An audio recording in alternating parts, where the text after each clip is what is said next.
So, I mean, at least, sorry. So I have a couple of special guests with me today on Grill Country. I have Michael Martin, who's kind of a regular and a friend of the channel. Dr. Michael Martin, you can find on his own podcast these days, Regeneration Podcasts, where he has very interesting guests. And a guest who will need no introduction for most of my audience, Jonathan Pageau of the Symbolic World. That's great. It's great to finally meet both of you in person. Yeah. I've had contacts with Michael for a long time. Really, at least 10 years, I bet. Exactly. Yeah. And I sent in a piece of art for his magazine once, and we met through a common friend. And so it's great to see you in person. Yeah, it is nice. It's nice. Well, that's great to learn. I feel like I've known you for a long time, you know. yeah, that's what it feels like too. But we've never actually spoken. So yeah, that's very interesting because like when I first started reading Michael's books, it's like that's immediately it's like, oh, I need to have him talk to Pageau at some point somehow. That's got to happen. It's like they've got to talk. So here we are. So I might do more listening than talking today because I'm excited to hear the two of you talk. So I just kind of dive in. Like one thing that we can like kind of the thing we're going to talk about today is kind of like Christian esotericism, mysticism, that kind of thing. And we've been doing this series on Tomberg's meditation of the tarot, on Grill Country. Michael has taught the book and read it several times, and he's been a guest on some of our episodes. And you've started reading it recently too. So I thought we could just like maybe dive into that and tell us about what your impressions have been of the book so far. I think it's wonderful. There are obviously a few caveats. I was really surprised about the reincarnation bit. I was like, really? That's a little surprising. And I know where he gets it. I mean, obviously he's a Kabbalist, so he gets it from the whole cycle of souls things. That's probably why he's because a lot of his stuff seems to refer to Kabbalah. So, but besides that, I think his cosmic vision is very much aligned with mine, and the way that he understands what he calls vertical causality. He's also adding some vocabulary for me that I'll be able to use, I think, in the future, because it's definitely connected directly to, you know, and I think the richness of the book is also that, I mean, this is what we'll get into later, probably in our discussion, even with you, Michael, is that I think one of the reasons why I've bifurcated from kind of Christian esotericism and kind of stepped back from it is that I felt like the way that it was presenting itself to me, especially in the recent, let's say in the last, I mean, I guess more like at least 100 years, has been almost as a challenge to Christianity and has been presented almost as something which was subversive to Christianity. And I think that when reading Tomberg's book, I think that he's really trying to reconcile, you know, the esoteric traditions in the West with, you know, real Christianity, and so I was really appreciative of that. Yeah, in a lot of ways, it seems like what he's doing is almost a plea with esotericists to cooperate with the church. It's kind of the tone of like a lot of the book. Definitely. I mean, I've read about maybe a third of the book, so I'm nowhere near from done, but for sure, everything I'm seeing, like I said, except for the weird reincarnation thing, everything else I feel is he's really, I think that someone would read, if someone read that book and then watched my videos, they would immediately understand what I'm talking about. And probably vice versa. Like if people watch my videos and then read that book, they would immediately understand. So that's great.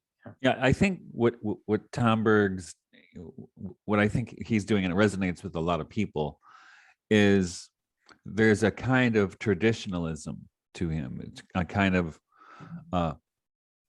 not only appreciation, but devotion to traditional sacramental forms of Christianity.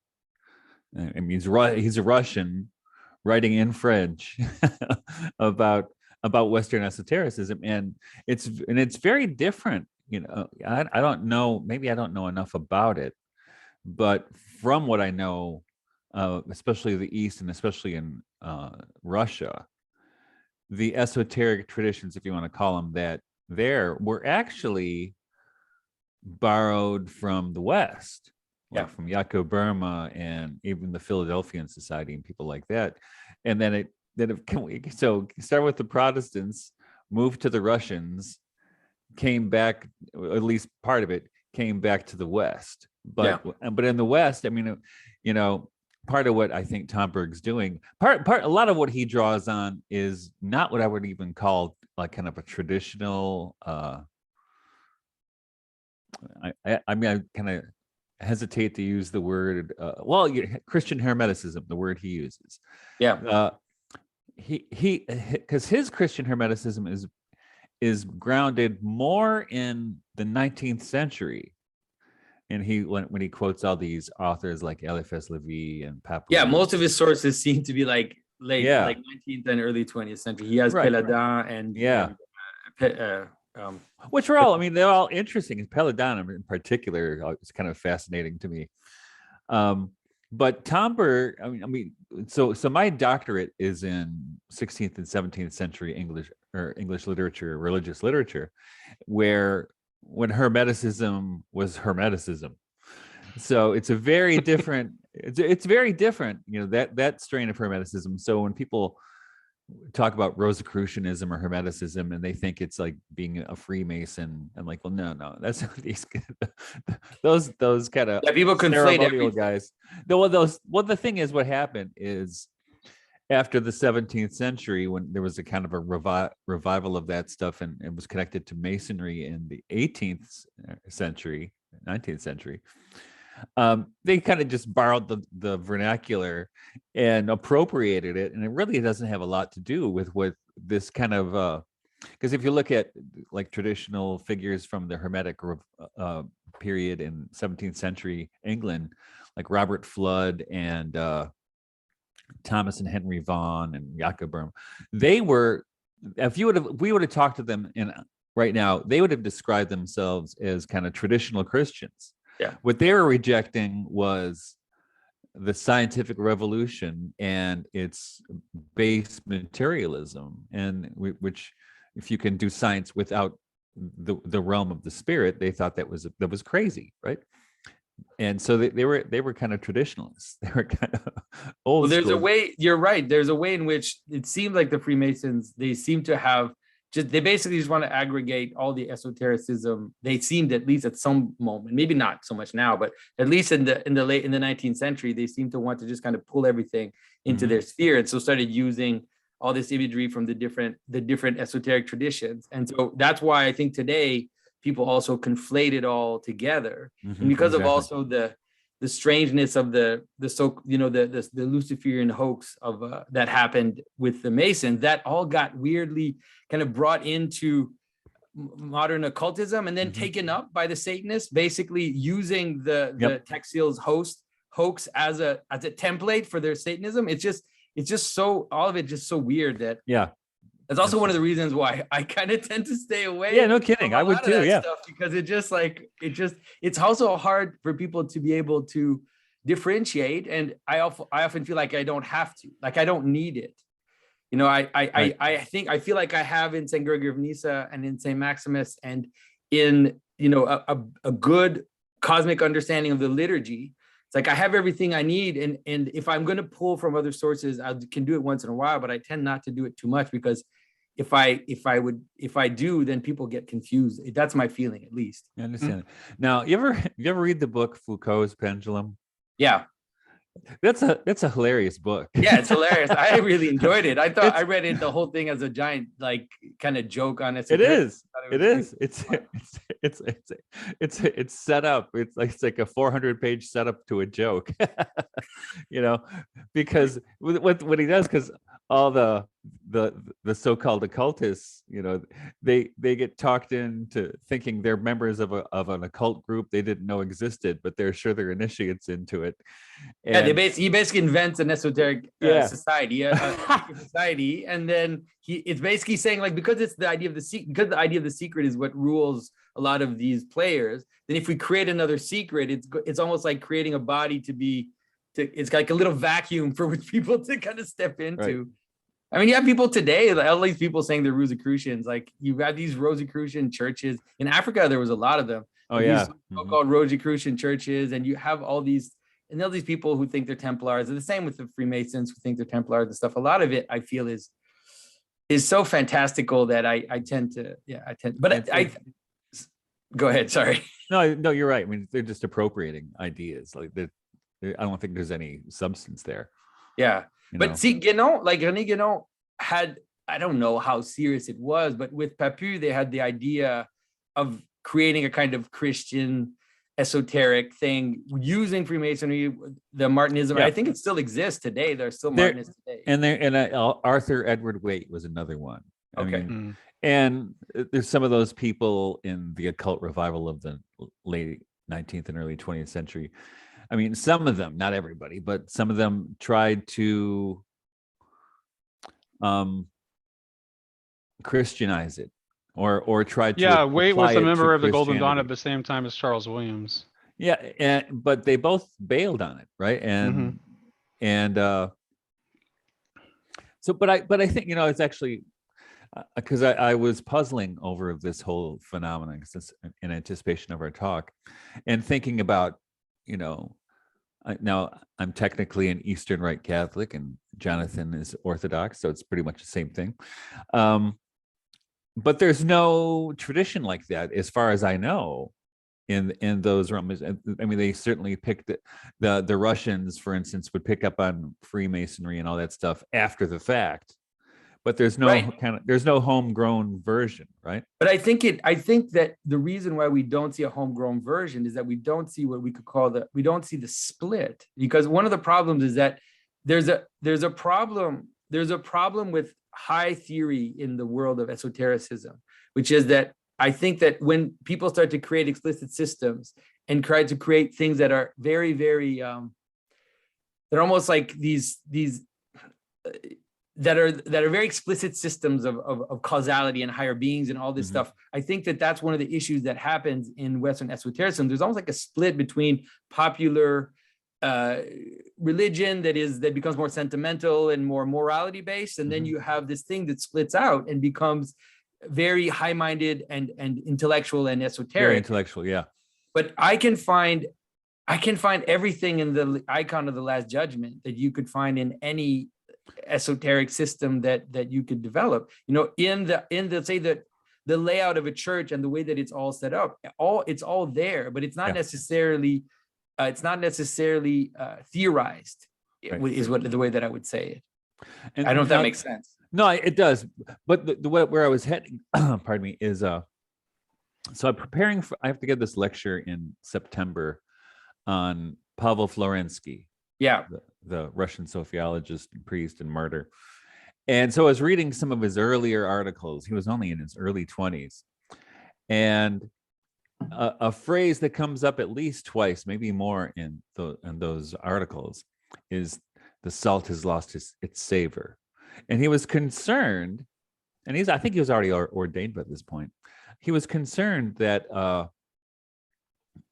the experience of Christianity in Russia at the time, that for a lot of people, the salt had lost its savor. There was no flavor to it. And I think and looking around now, and I can imagine what drew Tomberg, for instance, I mean, because he grew up in Russia, or drew people like Arthur Edward Waite or whoever it happens to be toward that stuff. Is I think Blavatsky, there is some, for goodness sake. Well, Blavatsky, she's kind of she's Russian too, but she's What's with That's the why Russian? I mentioned her. Yeah, but my point is that, and in fact, if you read the notes of Bulgakov and Florensky and Florensky's book, The Pillar and the what's it called? The big one, the Pillar. Yeah. Isn't it Pillar and Ground of Truth or something? Yes, The Pillar and Ground of Truth. Yeah. Is that they were reading a lot of people like Rudolf Steiner and Leadbeater. I don't know if they were quote Blavatsky, but they do those other people, and John Portage and Jakob Burma. So they were they were definitely aware of that stuff. And I think the reason being, and let's hear what you guys think about this, is that like we see right now with a lot of kids who grow up, or people, even adults who grew up in a Christian tradition, and somehow the salt loses its savor for them, and then they, whether they're drawn to Buddhism or something else very exotic, or I see a lot of kids being drawn toward neo-paganism, for instance. Yeah. And I'm wondering if this is the same kind of thing that Florensky was seeing in 1903, and that maybe was impacting those people in the occult revival of the 19th century.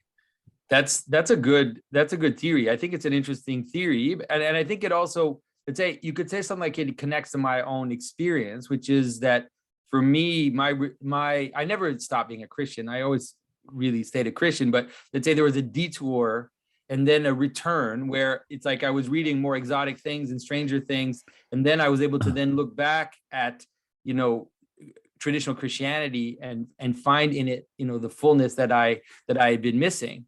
But when I did, though, I also left to the side a lot of the weird stuff that I might have been interested, because I felt like there was something about it which was, like I said, there's something about it that was de-incarnational, like that was like too high. And so it tended to suck the world towards a kind of it's a head trip. Yeah, it's exactly. A head trip. Yeah. I think it's also because a lot of people I met, they would tend to use esoteric ideas to relativize existence constantly, to constantly relativize forms. And so they're constantly criticizing any form and everything as if, you know, it's all about this high, and it's like Ein Sof, as if Ein Sof will destroy the world. It's not supposed to be in the world. And so you have to be careful with, even with non-dualists, you see it all the time. When non-dualists are out of control, they tend to they have this like weird pulsion inside them to destroy the world and to kind of relativize everything to the point that it actually, and so I think that's why I tend to come back. And I think incarnational thinking, and that's why, like, to a certain extent, Hermeticism has something, I think, possibly to offer. And interestingly enough, if according to the information that I have, like whatever remaining Hermeticists that seem to still exist, I mean, they just do the Jesus prayer now. Like that's I think that maybe they think that that's all that's really left of what Hermeticism, and so they get together and they do the Jesus prayer, and they're not initiating anybody else. It's like the doors closed. Oh yeah, there's no one else coming in. They're just gonna die with whatever it is that they have. Let me initiate you. I will be your master. Yeah. I had no pay. My trajectory is kind of very similar to yours, and I got to the point I was like, no. How about I just bloom where I was planted? I'll try that, right? Which, I mean, it's good, and sometimes it's good, sometimes it's not so good. But that's what I and this is what drew me towards sophiology, because I saw in sophiology, this very much an ecumenical thing, right? Because there were Russians who were doing it and attracted to it, Vladimir Soloviev, Bulgakov, Lorensky, Berjaev, but there were also Protestants who kind of started it off in modern times. Jakob Burma, the Philadelphian Society, Thomas and Henry Vaughan for sure, and then a little bit later it hit the West in the Catholic West, with Louis Boyer and Thomas Merton and people like this, right? So to me, it seemed what the appeal with that was not that it was fit material for some kind of esoteric construct, but that it was just very simple in having the idea that if we're in a right relationship with God and creation, we're in a right relationship. Mm-hmm. If that's what sophiology is, that's enough for me. I don't need all these elaborate systems and explanations and wheels within wheels to figure it out. So the thing. Sorry. I was just going to say, it was interesting that you mentioned the ecumenical piece, because Bulgakov was particularly committed to those kind of ecumenical efforts. When he was in England, he tried to bring his Anglican community that he was associated with in communion with the Orthodox Church. So he was deeply committed to that kind of vision. So I think, to me, the whole, you could say that, let's say the hyper ecumenical part, and it comes from, I do see how it is related to sophiology, and that's one of the reasons why maybe I am careful about. So I tend to. If you listen to my talks, you'll notice I talk about the idea of the secret feminine, for example. Mm-hmm. Like I'm afraid of the explicitation of the mystery, let's say, of the feminine into the Christian story. I'm very scared of that. And I feel like those that have gone too far in that, they tend to fall into a strange relativization again of forms. And so and they get flaky, move. right? And they're flaky in this, but they Yeah. move like, it's like, I'll give you an example, very practical example. My own brother went to a Trappist monastery to search for his own vocation, spent a month there and met with all these Thomas Merton like monks. And he said every single day he would speak to the supervisor there who would come to talk to him, the spiritual advisor, and all the guy would do was talk about Buddhism. Really? That's all he would talk about. He said it's like my own brother was like, well, what about Jesus? He's like, yeah, of course. He'd talk about Jesus for about 2 minutes, and then he'd go right back to Buddhism. And it's like it's that, but there's something about that when I notice, like I've seen with a lot of the non-dualists, and I'm seeing that with like someone that I admire David Bentley Hart very much so, but I'm seeing some of that in his, even in sometimes I see him almost have a disdain for Christianity and disdain for orthodoxy. Sometimes when he's speaking, it's like, it's trite, let's talk about Shankara and let's talk about all these other non-dual systems. And I'm like, I don't know how helpful this is, especially in a public discussion.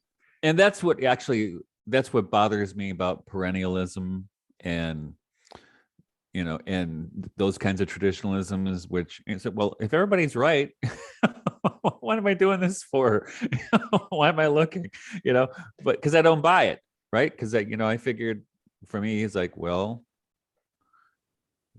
the incarnation, the crucifixion, and the resurrection.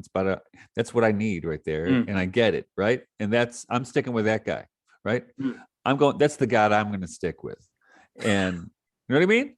No, I of course totally agree with you. Yeah, and I think objectively, it's the story of Christ is unsurmounted. Like there's nothing that beats that story. So it's like it's. Well, I would say that even the possibility of perennialism being a view that people hold is only because of Christ. Like that's like, I don't think that there's no way in a pre-Christian era you could have that as a thing that anyone would think. Yeah. Well, I think paganism, a lot of paganism is actually pretty relativistic in that sense, so the ancient pagans usually would they had like in the back of their minds a map, a cosmic map, and then they would map on to the different cultures that they would encounter. And so you can read in ancient Greek and Roman texts, like, they worship this god, they would map on their gods to the other gods. Map the Romans gods onto the German gods, right, and so on. Yeah, and you see the same, like I think Indian systems like Advaita, they tend to be quite relativistic in terms of understanding that this kind of manifests itself everywhere. Like the pattern that they believe in is basically in every culture. Yeah. On the other hand, I think it is, not for everybody. It's not everybody's thing, but the study of comparative religion and what's beautiful in other religions is really a worthwhile activity, right? Yeah.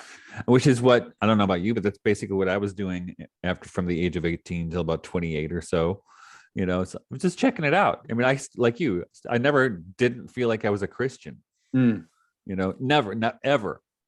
Yeah, I tend to really see now, like my approach to comparative religion is really I guess I like what Nate was saying. It really is Christ-centered.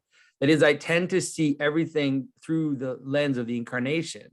And then I'm able to look at other traditions without feeling either overwhelmed or threatened or whatever. I just see it as glimmers and manifestations of the incarnational principle. And so in that sense, I never feel like I'm in danger of being overwhelmed by all these other traditions. And I feel like I would never participate in other religious rituals. I only participate in the Christian tradition, but I can read a Sufi poem and find it beautiful and insightful and extremely connected to something which I see in the church fathers as well. Right. And it's interesting that, in Tomberg, two things he says on this topic. He says, while who came before me were beggars and thieves, right? Meaning all the religions that came before were beggars and thieves. And the other thing is, behold, I make all things new. So how those different systems, we could say, and this is what I think Tomberg's trying to do in his book, are and this is what actually Hans von Balthasar said about Soloviev, is that that Soloviev took all these, Gnostic systems and other things, and he ran them through Christ as through a purifying stream, right? And I think that's part of what Tomberg's project is in that book, is to clean it up, Yeah, which is what Christians always do, right? Christians did that with Plato, did it with Plotinus, and so I think. And he's giving people of that esoteric bent a way back in. I remember when I read the book, I said, wow, in my father's house, there are many mansions. Because what my problem was before that is I thought I had a very limited perception and understanding of what Christianity is. And I read that book, I said, wow, maybe I didn't give this thing enough credit. The Catholic Church, maybe I didn't give it enough credit. Maybe I was too busy seeing the version I got in the suburbs of Detroit at a second-rate Catholic school, and not what's really there. Yeah, but that's actually one of my arguments for Christianity really has been its integrative possibility, because one of the things that I see also, and that's what I called, I don't know how to call it, like the esoteric split that happened, at the Renaissance, or a bit after the Renaissance, is that you can see how these elaborate and very intellectual systems kind of move up, and then you can notice religion becoming more and more sentimental and moralistic and less understood, you could say. And so, but I think that what Christianity ultimately offers is a way, it should be a way all the way through. So it's like when you stand in a church and you have this painted system of images, right? Yeah. It's connected to a simple person could go in there and be completely touched and impressed. But then, a metaphysician will walk in and see the map of the universe in the church. So I think that's one of the reasons why I tend to stay within, let's say, the more traditional. Just talk about the church fathers as much as or saying, I would choose the church fathers, right? It's like it's always the same. Saint Ephrem, Saint Gregory, Saint Maximus. So and they seem to have had all those intuitions that are in the best of the esoteric systems, let's say. Well, and that's what I think. Another we were talking earlier about why people feel sometimes that the salt is lost its savor. And this is my own experience growing up. I was kind of just naturally interested in mysticism. I went to Catholic school, and, I wanted to know, this person talked to Jesus or the Virgin Mary. What did they say? What was it like? How does that happen? And nobody wanted to tell me, right? And I think, so what I got instead was, the catechism, or kind of a dry intellectual delivery. We had the Baltimore Catechism. I think that's turned more people off the Catholic Church than the sex scandal.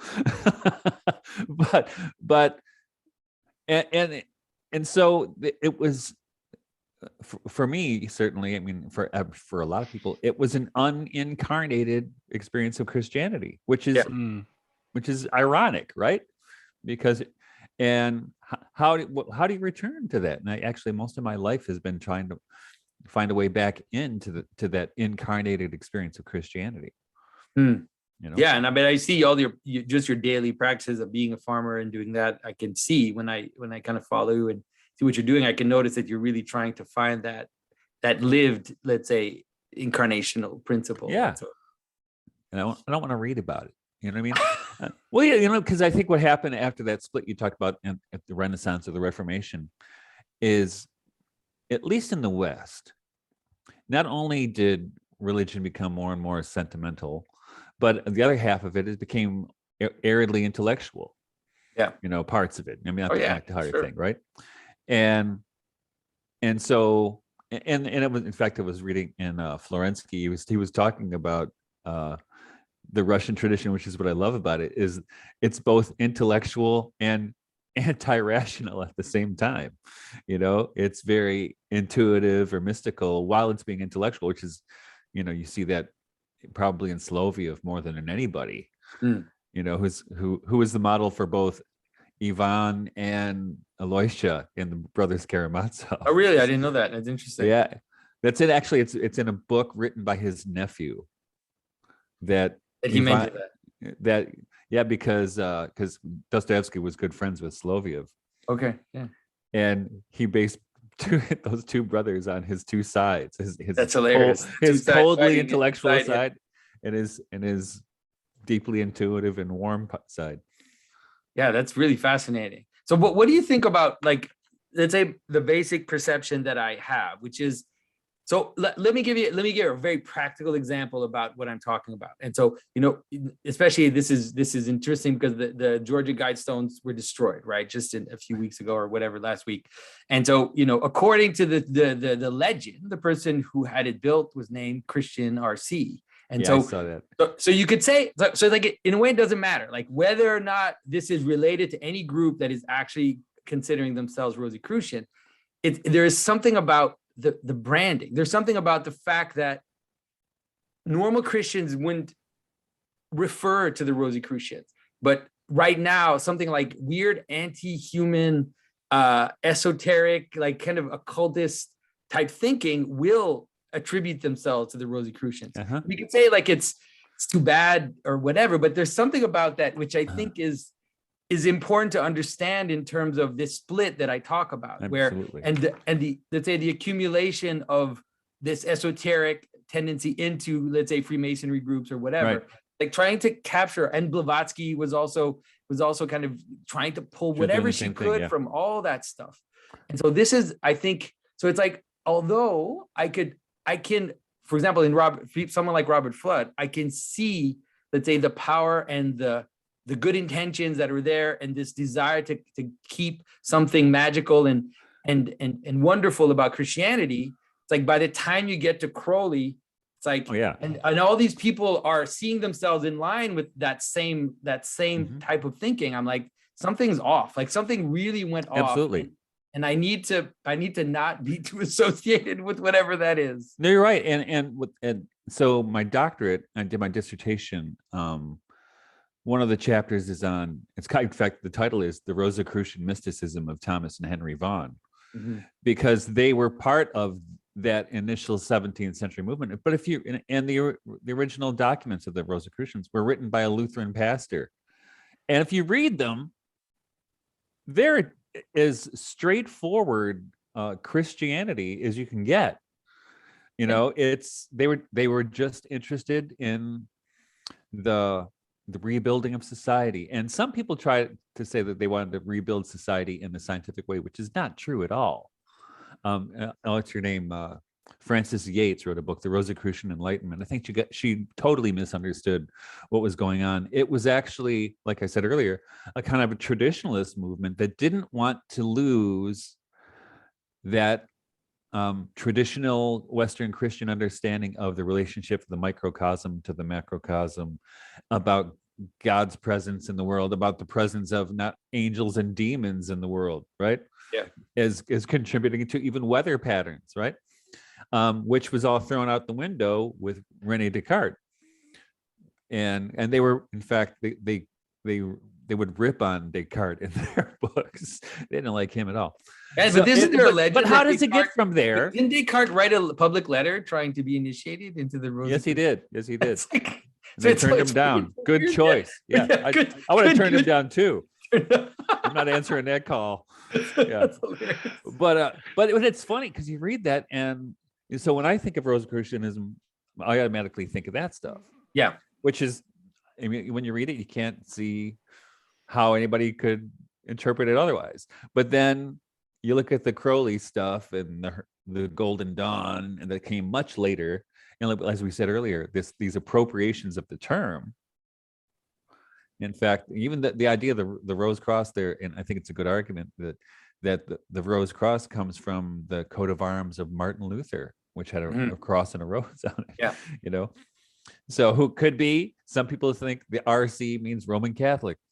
There was a lot of discussion in the 17th century about whether this is actually the Jesuits trying to get Protestants to come back into the fold. Yeah, always the Jesuits. It's always the Jesuits, right? Because they were smarter than everybody. But so how does it get from there to what it became in the 19th century? It's just, or even the 18th century. It's so strange. But I think So it's, really I think strange. we really have to understand it as this deincarnation. It's like we often think of something which becomes decadent as always going too low, but it's actually always starts with going too high. It's like there's pride. Pride is the first sin. And so there's something about trying, and you can see it like in the very rituals of the early occultists and the early magicians and the demonologists. There's something very powerful pride in that, Right. in the very idea of, let's say, weaponizing or capturing these spiritual entities and inquiring from them or using them to manifest their will. It's like that is definitely something which I think represents that pride, which would then, which does. even though maybe you all do it for the good reasons at the beginning, right? It's like, we're going to do this to help the world. We're going to capture these demons in order to understand them and then exorcise them from society. It's like that leads very quickly, in my opinion, to something. Absolutely. I agree. I totally agree. And that's what I think, like in fact, in my dissertation, the first chapter is on John Dee, who was doing that precisely, and who got played like a game of Yahtzee by the spirits. By these principalities that they just worked him, man. He that thing is, he was a good man, I think. Yeah. He's a guy who loved his family, loved his country, was doing all the right stuff. But as you said, his problem was his pride. I am the one who will bring this to the world. Yeah. And he thought that he was going to recover the language of Adam, and that would heal all the divisions in Christendom. Wrong. Yeah. Yeah, exactly. And of course, the spirits talk him and his assistant to swapping their wives, right? Yeah. Which is, you don't get any more mortal sin than that, right? Yeah, it doesn't get better after that. Let's just do them all. Repent. Yeah, let's just get all this in. It doesn't get better after that. It's like, but I think, but on the other hand, you look at Henry Vaughan and his brother, and there's especially in Henry, there's such a beautiful practical spirituality in his poetry that's both connected to nature and to God and to scripture. I remember when I so doing a dissertation, you have to read everything the person wrote. So I was reading all this guy wrote, and I read it and done with, oh yeah, this is basically what I am. This is what I am. This is my spirituality right here, which is very simple. It's not complicated, and it's not occult in the least. But it's very mystical, I would say, in a practical mystical way. Yeah. Just not, hopefully not a prideful one, but what's important?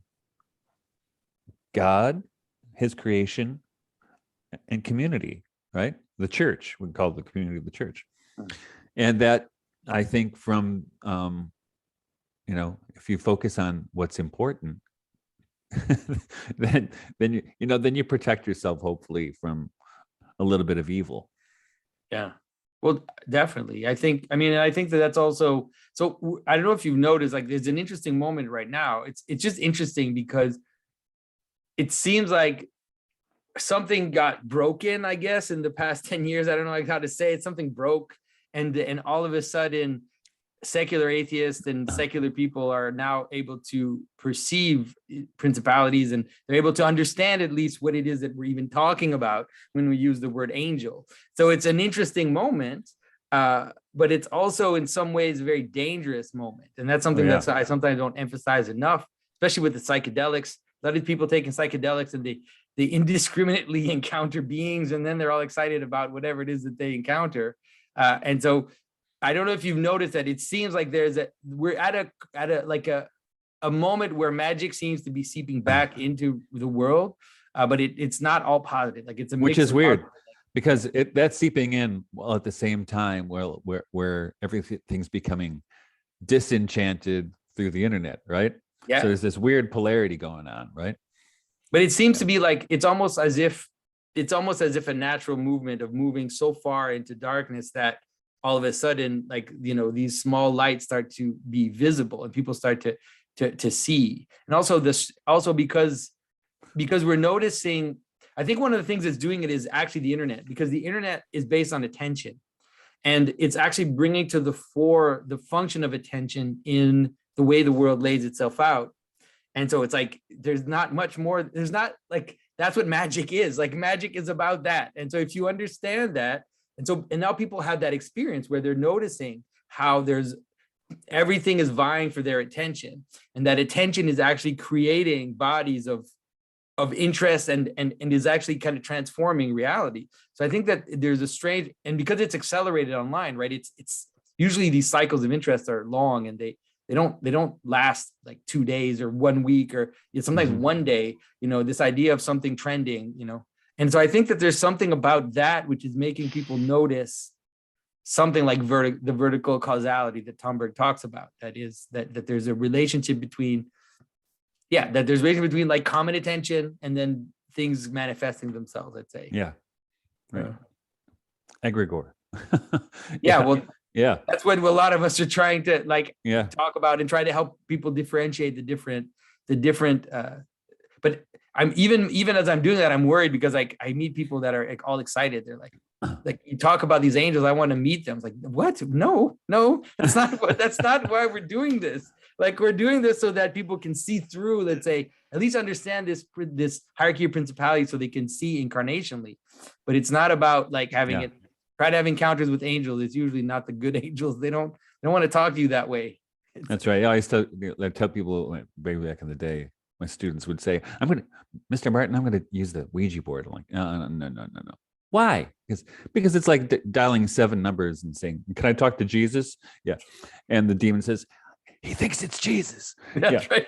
Jesus speaking. You know what I mean? You're asking for trouble. Because they're smarter than you, and they'll, like with John Dee, they'll play you like a game of Yahtzee. They'll just mess, you know what I mean? They'll just ridicule you. And it's one of, as Tomberg actually talks about that, how they just lead people along. Yeah, you're special. Come on, and we'll give you all this information, which is all just ends up being gobbledygook. Right? Yeah, and you see it like if you've known, like I usually see it a lot in the people that are around me that are interested in kind of new age stuff and get sucked into that. Then they all have their weird guardian angels and their weird guides and stuff, and it's usually never ends well. Like it just doesn't go well. Never ever. Oh man. So Nate, what is it that you want us to talk about besides the things we talked about already? You guys seem to have no problem. Are there things that you're curious about? Because I also wanted this to be one thing you said early on. It's interesting the way Tomberg actually approaches the subject of reincarnation, because he just says either you've experienced it or you haven't. And he doesn't argue. He doesn't argue for it. In fact, he argues. You can't argue for it. Right, exactly. And he doesn't make any argument for it being a meaningful part of a spiritual system of any kind. It's just kind of like, and then he drops it after that. Yeah, so the way he presents it is weird. So I'm wondering what you thought of that. And then in letters, I don't know if you got into letter 6 yet, but this idea of evolution being like on the horizontal plane under the guise of the serpents. That was very interesting to me because I can remember when I was raised Pentecostal, and I can remember when I was going through my catechism when I was converting to Catholicism, I still like had some misgivings about evolution. And I thought, and I made this argument to my priest about how you really can't, if evolution is absolutely true without any qualification, there's no resolution to the problem of evil possible, because you can't really, there's no way of dealing with the physical evil. Yeah. So I thought the way that Tomberg talks about evolution as being this groping trial of the serpent offers a way to do that. I tend to, like the way that I presented before and the way I present it now is that I think natural selection is a pattern in the world. It's a true pattern, and it's a pattern that can help you understand things. But I think the narrative evolution is just useless and not interesting, and it doesn't help you do anything. Like it has to be, it always ends up having to be represented mythologically, despite the scientists pretending that it's not. This is kind of what Tomberg says too, though, because he says it's a fact, right? So it's a fact on the horizontal plane. It's a fact, but it's a fact only. It's a fact only on the horizontal plane, and that it's that because it's on the horizontal plane, its origin is the serpent. But I think Tomberg was a man of his time, and that was the language that was the language of evolution, which was appropriated by Blavatsky, and the early Steiner also picked up on it, and they were speaking in these kinds of terms. Now it's spiritual evolution, right? Now my friend Guido Preparata, he's a blunt and funny guy, and he thinks Darwin's whole project was just a project to prove British imperialism. It was social what we call social Darwinism, right. Darwinism now. Yeah, that's what it is. See, the survival of the fittest. The British are the fittest. End of story, right? So I don't buy it. I mean, personally, I don't know what to think of the evolution narrative. I mean, I'm sure things do. I'm a farmer. I know how things work, but of course, we have a society that believes in evolution but doesn't believe in gender. I can't figure it out. Well, what's really well, interesting? It's also the thing. The whole evolution narrative is it's just so hilarious because the evolution narrative ends up being teleological. They can't avoid it. Every time they try to make it non-teleological, they fail. Mm-hmm. So it always ends up having to be teleological, and so then it becomes non-scientific immediately. It just becomes a kind of a mythological pattern. And it's like, well, if it's just mythological story, my mythological story is much better. Like the creation narrative in Genesis accounts way in a better manner for the ontological hierarchy of your experience of the world than the way that evolution talks about reality.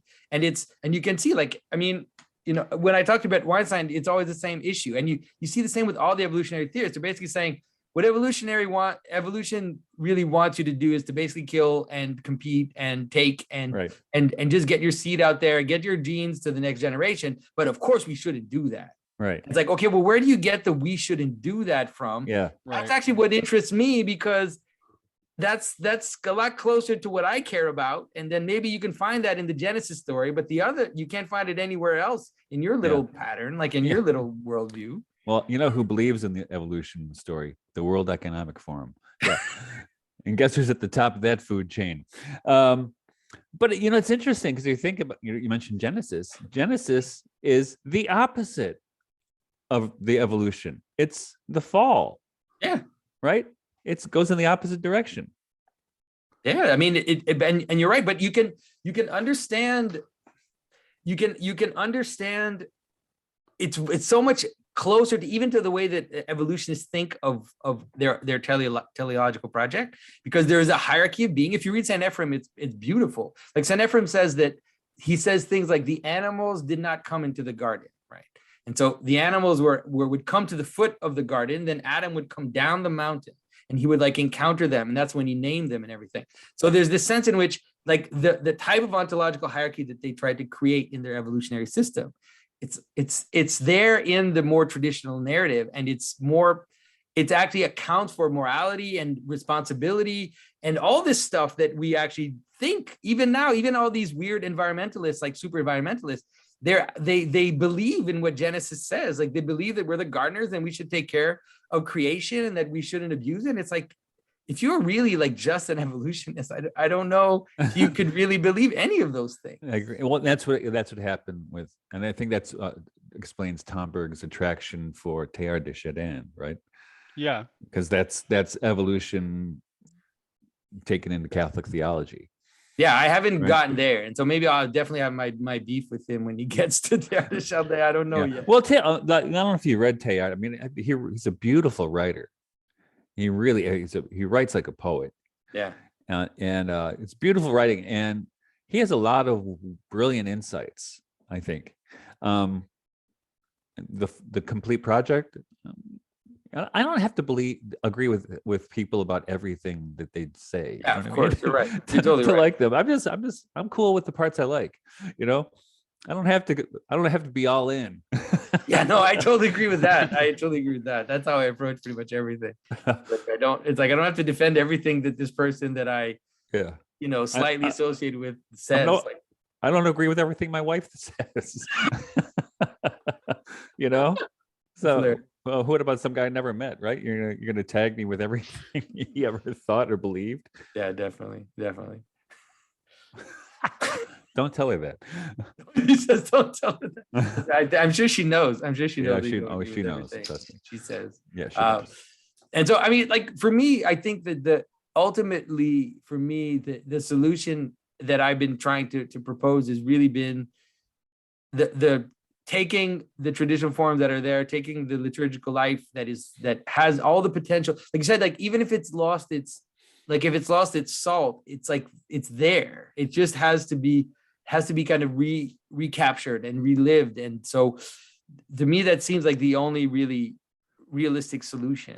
And in it, well, one of the things that Florensky mentioned in there, which kind of added savor to it, was those kinds of folk traditions. Yeah. That, are they really Christian? Are they kind of Christian? But yeah, let's keep those in there, because those make Christianity a way of life and not something you do on Sunday, right? And try to think, I say a couple prayers during the day, but how do you incorporate that into a lived life, right? Yeah, definitely, because modern people tend to think more monastically. It's like they think that living a more kind of embodied Christian life would mean to just have do the hours or whatever, do more services. But I think you're right that there's an even more embodied way, which is, if you think of the Middle Ages, and they had all these associations and clubs, and people would be in the association of this saint, and they would have their costumes, and they would have all this stuff, and they would have like all these banners and processions and stuff. It's hard for us to even imagine it, but I know it's still. With my friend Andrew Gould, I remember he said he went to this little village in Spain, and he said it was just astounding. Like they had these 4-hour, 5-hour processions of their statue of the Mother of God, all dressed up, and everybody had these like particular costumes, and they would just kind of walk around, and he said it was so solemn, and it lasted forever, but everybody was just completely enthralled by these processions. And so it's just hard because we don't, in North America, we're too busy. It always feels like but it always feels like we lost like so much of it, that to bring it back is almost idiosyncratic. I mean, and I say that for the Orthodox very much. It's like people become Orthodox and they think they'll immediately become Russian, or it's like that's not going to happen, right? You have to find some kind of discussion about how to embody folk traditions, right? So let's say for us on Theophany, like we'll still do like the traditional French Epiphany celebration, right? We have a cake and we bake a bean in it. Yeah, we do it too. And we have like the king of the day and stuff. And so like this is not Orthodox, but it's like these are the traditions that we have. But it's French Canadian, yeah. Yeah, it's definitely French Canadian, that's for sure. Yeah, we do it. We need to like find ways to connect all this in a way that it's going to be messy and organic, but it was so already in the folk. Isn't that kind of already the norm for Orthodoxy, though? It's a kind of like morph itself somewhat to the culture that it's expressed in. It should, hopefully. Well, the Greeks have a lot of, The other thing that like the bean cake and all that stuff. I also think that's a way to have children. This is a way to raise children in a lived experience of Christianity. Because they're not gonna. We all remember being in church as little kids, listening to a sermon. I mean, not listening to a sermon and wondering how long is this going to take, right? But those festivals of conviviality make it for children and for growing people too, a lived experience. And then when people have children, they want that. People hunger for that. Yeah, they want an experience of the world that is not only spiritually nourishing, but that's nourishes their souls and their relationship with other people. Because you can do it by yourself, right? There's something different when you do it in a community. Yeah, which is what a church is supposed to be.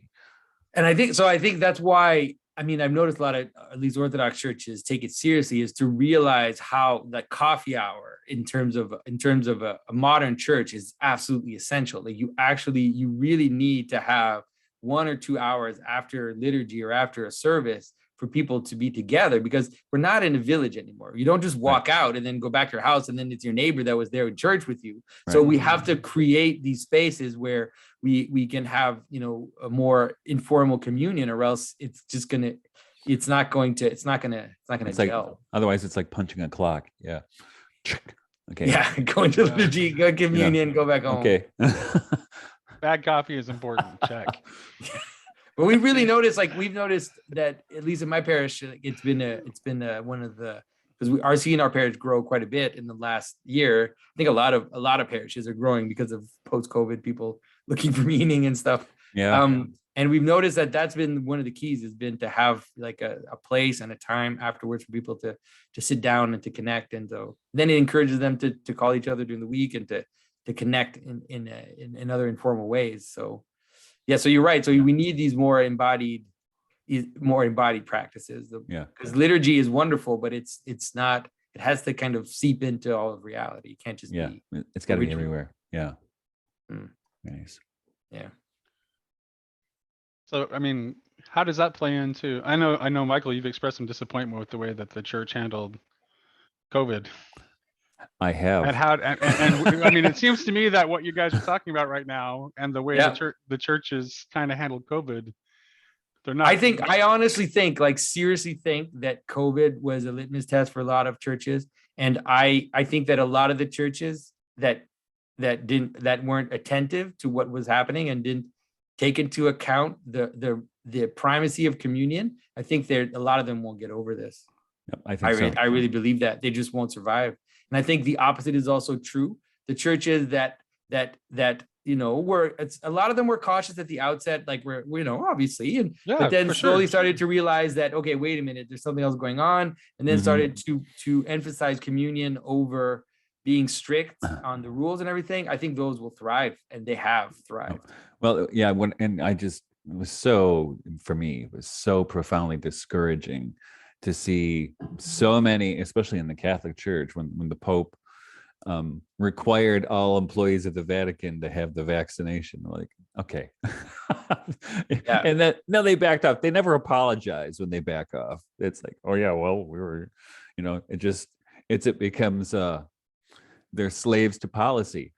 And if you probably saw too, there were many churches across North America and in Australia, places, who would have signs saying fully vaccinated parishioners may come to confession or to communion, right? Can you imagine that? I mean, we had because I don't know if you know what happened here in Quebec. Like, it was crazy because so we had, the churches were closed for the longest time, right? And then finally they were open with limited people, whatever, blah blah blah, and all this stuff. Right. But then came the moment when they were gonna impose the COVID vaccine passport on the churches. That was, I think, was the litmus test. And those churches that tried to find solutions to that and not impose it, because you would have to have a parishioner standing at the door with their phone, scanning people as they walked into the church. Can you imagine how crazy that is? It's like, I think that, and the doors, right? Let us see it. That's what that was for, right? When they say the doors, it was to keep the spies out. Look at the spies. Yeah, exactly. So they'll come in here and kill us after we say the creed. Yeah, exactly.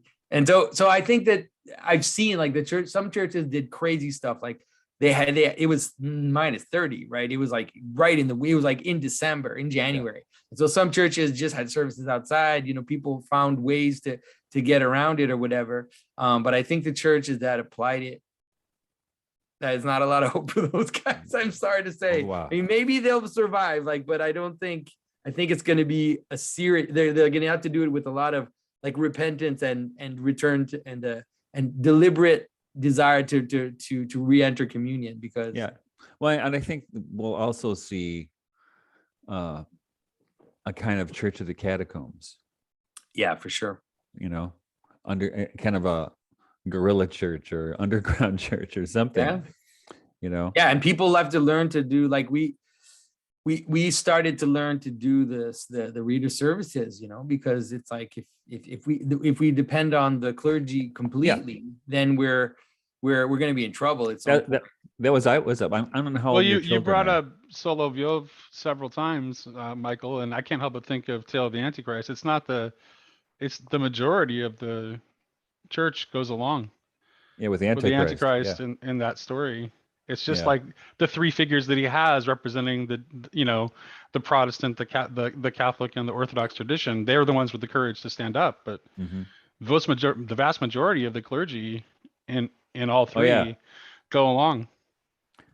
Yep, they joined the Antichrist. So. Well, it's not hard to see it now. Like No. there's something wonderful about the moment right now, which is that there's a lot of stuff. There's a lot of, let's say, apocalyptic thinking that I didn't totally understand, let's say 20 years ago. And I'm not saying that this is it, like this is the end of the world or whatever, Right. but I think that there's a lot of structure that I can now see. And not only do I understand them, but I can see them burgeoning. I can kind of see them popping up in the world. And it's like, okay, I understand what this is talking about. Well, it's a revelation. Right? Yeah, An apocalypse definitely. in that sense. It's tearing the veil open.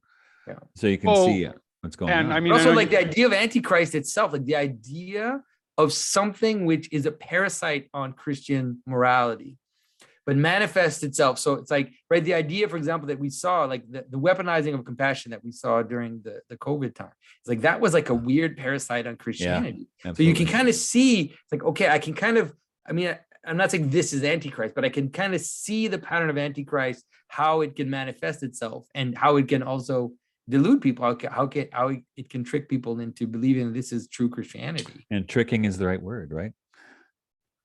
Yeah. And you can see like with who would have thought that, so for example, like it's like in the abortion debate, I'm sorry to become political here, but like who would have thought that there would come a moment when someone would be able to say out loud publicly, a Christian should be pro-abortion. It is the Christian position to have. Like this is the compassionate Christian position to have, to be pro-abortion. It's like, and you see now people take that position all the time. It's like, really?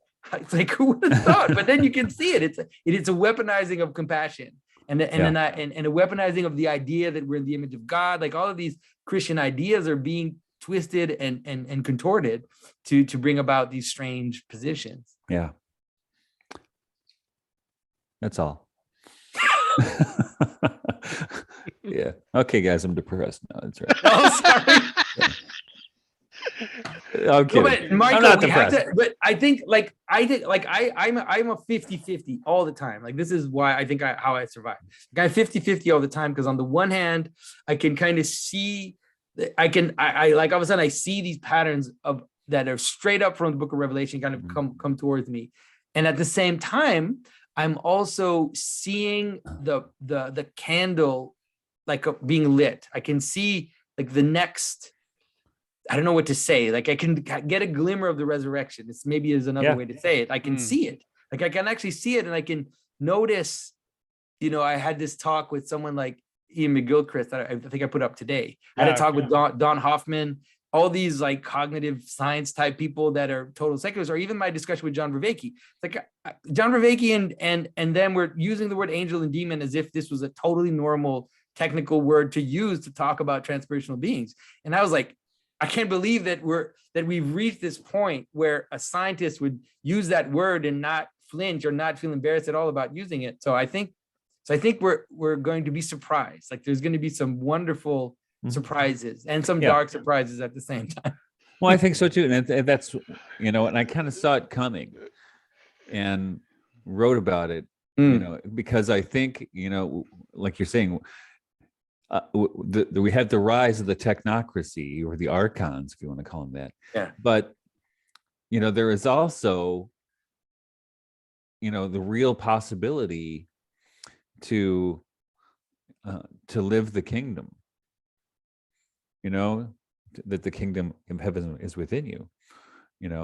So there's a capacity to realize that, and I think. And if you go back to the early Christians, there were parallel societies there too, parallel polises, right? There was the power structure and there was the kingdom. And I don't think we've had enough awareness of the kingdom for the past few generations. You know, and I think part of it, I think, happened if you read World War II or post World War II literature, when all the intellectuals were like, "What the heck just happened?" Yeah. You know what I mean? They're soul searching, and I think that really destroyed a lot of people as far as religion goes, not just Christianity. You know, that the Holocaust could happen and you could have that much evil and God didn't intervene, right? And I think we have it at a different manifestation of that kind of evil right now. But maybe in a way, this is our opportunity to not despair, as happened to those people in the 1940s and 50s, right? Yeah. Where they despaired, and it's really easy to despair, yeah, right? Well, right now, from listening to my wife, I would say that like the Jewish experience in that post-Holocaust is almost like the opposite, though. Like there was a lot of Jews who weren't really even religious. Like they returned to Judaism, not even out of any real religious commitment, just out of the idea that there should be more Jews in the world. Because like both her parents like were basically atheists, but they made sure that their children were raised with the knowledge of their faith and practiced anyway.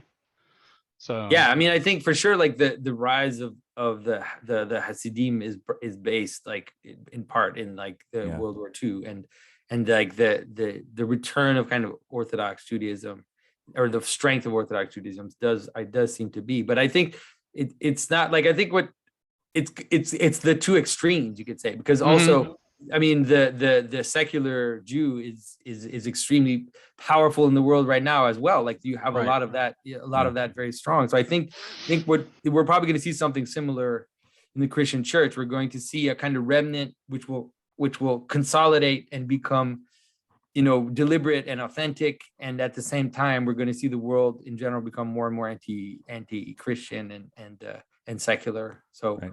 I think so. I mean, especially as the churches, like here in Quebec, like the churches are, at some point they're going to start to demolish the churches. Like they have to, because they're trying to send these things out. Like they're trying to sell them, but it's like all these old buildings no one wants to keep up. And so at some point we're going to start to see bulldozers like go into these things. It's going to be inevitable. We see it in Europe happening now all the time. And so I think that'll be important. Like I think it's probably good that happens, because it's going to help people see what's going on in ways that might both increase the secularism, but also shock some people into thinking, okay, so what is it then? It's like, is it more shopping malls? Is that what we really need? Or, you know, is it taller cell towers? Is that going to be like our holy place? Is it going to be really, really tall cell towers? But right. Yeah. Let's see. Sorry, Michael. I feel like I'm really not. Oh, no, you're not bumming me out. No, I agree. You know, I'm just, you know, I mean, in fact, you know, my gosh, my whole project is it's a pretty hopeful project, right? But knowing you're up against this kind of darkness. Yeah. And what surprised me over the last couple of years is how effective the mass formation and propaganda project of the bad guys has been. I mean, you got to tip your hat. It was well orchestrated. Yep. That you could, but and it's amazing. Like here in Canada, it's amazing. Like it's just amazing. Yeah. I mean, Justin, you know, is just obviously like a empty like puppet. Yeah. But it doesn't matter. Like it just doesn't matter. It all works. Like it all. And it's the whole world is like that right now, the whole West. Well, it's amazing how many sophisticated people show for it. I mean, just fall for it, though. I mean, it's really mind-boggling. Yeah. I mean, it kind of proves the Lul's idea that elites are more prone to propaganda. Oh yeah, no, propaganda is never aimed at, you know, people with a high school education. They always aim propaganda at the middle managers, the teachers, professors, and doctors, and people like that who think they're smart. You're smart because you believe, yes, I'm smart, and I'm doing this to help others. So you're saying it's designed specifically for dumb, smart people? Yes. The midwits. It's the midwits. They're the problem. They're always the problem. The midwits. Yeah. Gosh. Wow. Well, it was really great getting to listen to you guys talk. I'm glad It I was brought great you to have this together. conversation. Yeah. So you got me to be quiet for the most part, which is not an easy task. It was our plan. We talked ahead of time. Yeah. Well, good. Excellent collusion then. Okay. All right. Well, thanks for the Okay. conversation. This was Yeah. great. Thanks for was joining great. me today. I really appreciate the gift of your time, both of you. All right. Appreciate Thank you this. guys. I'll let you know when I get it posted. All right. All right, I'm gonna great, go- wonderful. All right. Yep. Thanks. Take care.